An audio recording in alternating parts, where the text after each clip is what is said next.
I like what you did there. No worries with Steph Curry, though. Steph Curry, that is, back on the court for the Warriors after dealing with that pelvis bruise.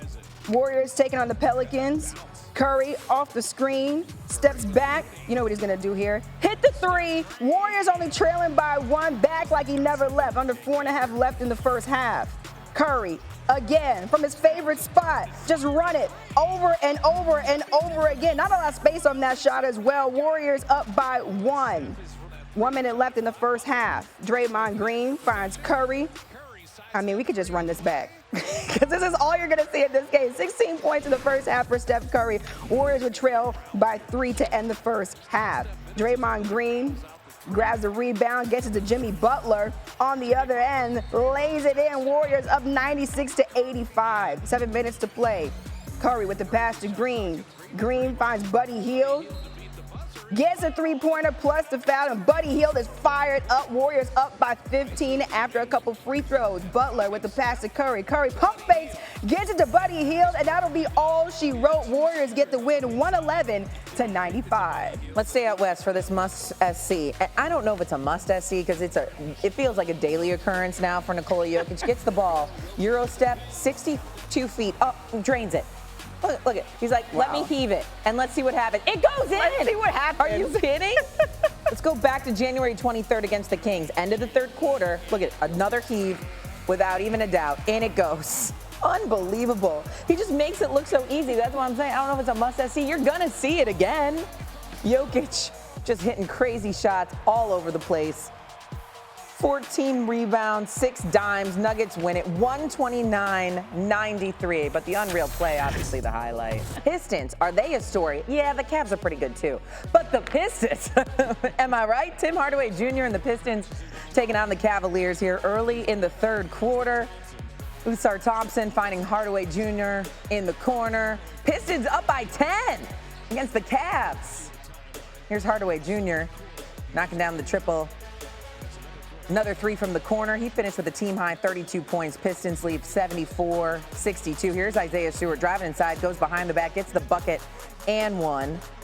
From Stewart on Evan Mobley. Pistons lead 101-83 after 3 quarters. So we go to the fourth, excited and dancing.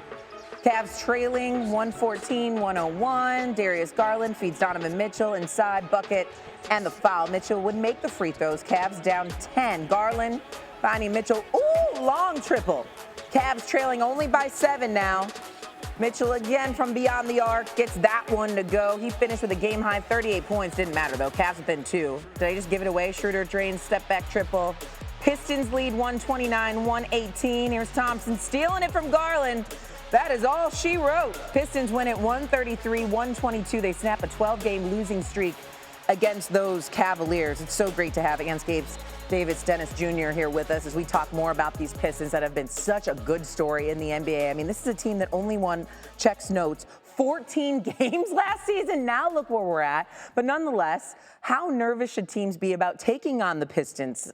I don't know, the next month or two or into the playoffs? Yeah, if I'm in the East, I want no parts of this Detroit Pistons team. Now, full disclosure, over the last few months, I have developed a mildly unhealthy, obsessive love over this Detroit Pistons team. Last night, they won, have now 3 times as many wins as they had last season. That's the first time any team has done that, and a lot of that is that defense. Top 3 defense since the All-Star break, and look at what they did last night against that Cavs team. Cavs go on a 12-0 run, they fire back with a 9-0 run, and they close the game with a 12-1 run. That is playoff level intensity and not backing down when a team punches you in the face. You add the fact that you have Hardaway and what he did last night, 32 points, and Malik Beasley turning into Klay Thompson before our eyes, leading the league in catch and shoot threes. This team is somebody you do not want to face if you're in that East. Okay, I love the obsession. Malik Beasley turning into Klay Thompson, huh? I like the comparison as well. This Pistons squad has been so fun to watch. We'll continue to keep a close eye on them because they are only a game and a half behind the Pacers for 4th in the East. Stick around, Des. Talk to you in a minute.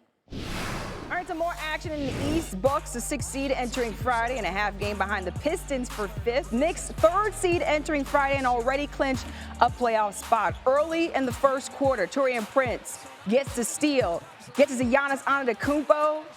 And David, he does this. This is just what Giannis does. This is what Giannis does. This is why, despite what the Bucks are doing, he's still in the MVP conversation. Absolutely. Mikal Bridges with the fadeaway jumper right there. Bridges again from the top of the key hits the three. Under 50 seconds left in the second quarter.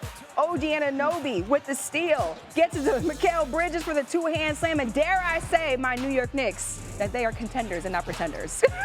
You can say it. Okay. You can dare to say it. David's like, yeah, nah, I'm not buying it. Kolek on this play drives. It passes to Josh Hart, who whips it past Anunoby for the corner three. Knicks win it 116 to 107.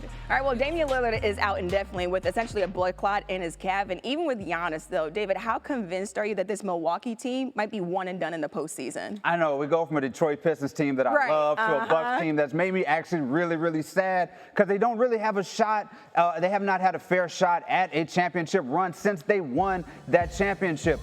Dame Lillard being out just causes too much trouble. They do not have enough firepower. Look what happened last night. Could not stay with that Knicks team. They're 0 for 10 now against the top three teams in the East, and a lot of those games were with Dame Lillard. Now without him, I just do not see a path for this Milwaukee Bucks team to get out of the first round, which is unfortunate. When you had Dame and Giannis, they had a shot against anybody, just the offensive firepower. I just don't see it for them. I'm sorry. It's sad to say. Yeah, and right now the Bucks would be in line to play the Knicks in the first round. Even though you're not buying my Knicks as contenders, I'm not going to take it personally. I'll let you live with that, David. Yeah, I'm not going to. Yeah, you know what? I'll let you have that enthusiasm. They're coming off of a win. You know what? I'll let you have it. It's early in the morning. I'll let you go. Thanks so much for the insight. Some NBA action to look forward to today. The Celtics will visit the Spurs at 8 Eastern. Boston has won 7 games in a row and are 30-7 on the road this season. The Spurs are allowing the third most points per game in the NBA since losing Wemby for the season. The Thunder, owners of the best record in the NBA, will host the Pacers also at 8 Eastern. SGA will look to extend his streak of 20-point games to 67. And the Lakers will visit the Grizzlies at 8 Eastern. Memphis making a surprising decision yesterday to fire head coach Taylor Jenkins despite being 15 games over 500 this season. The Grizzlies and the Lakers are currently tied for the 4th seed in the Western Conference. Oklahoma City has already clinched the 1 seed. Meanwhile, just a half game separates the Clippers, Warriors, and Timberwolves for the 6th seed. Remember that the teams 7 through 10 in each conference will compete in a play-in tournament at the end of the regular season.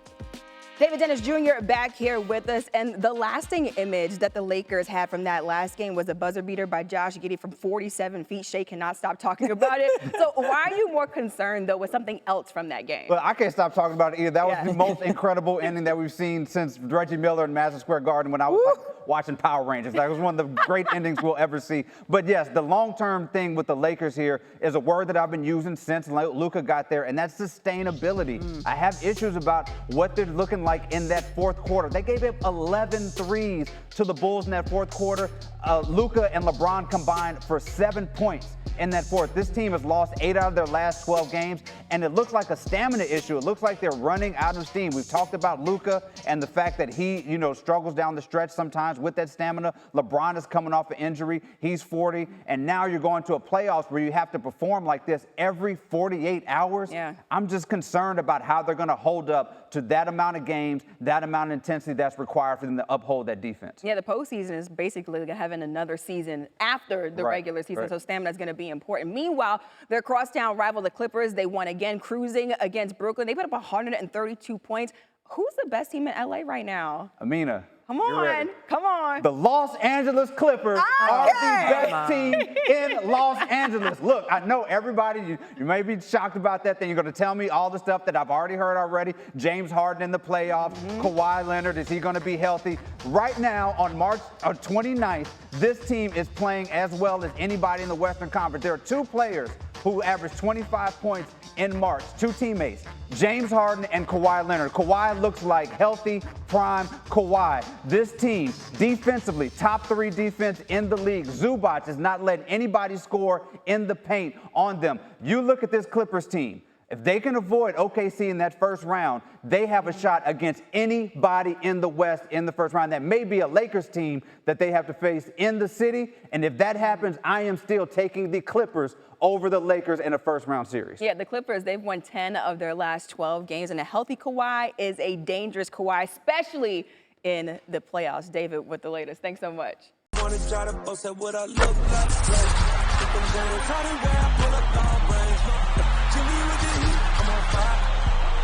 NBA over here.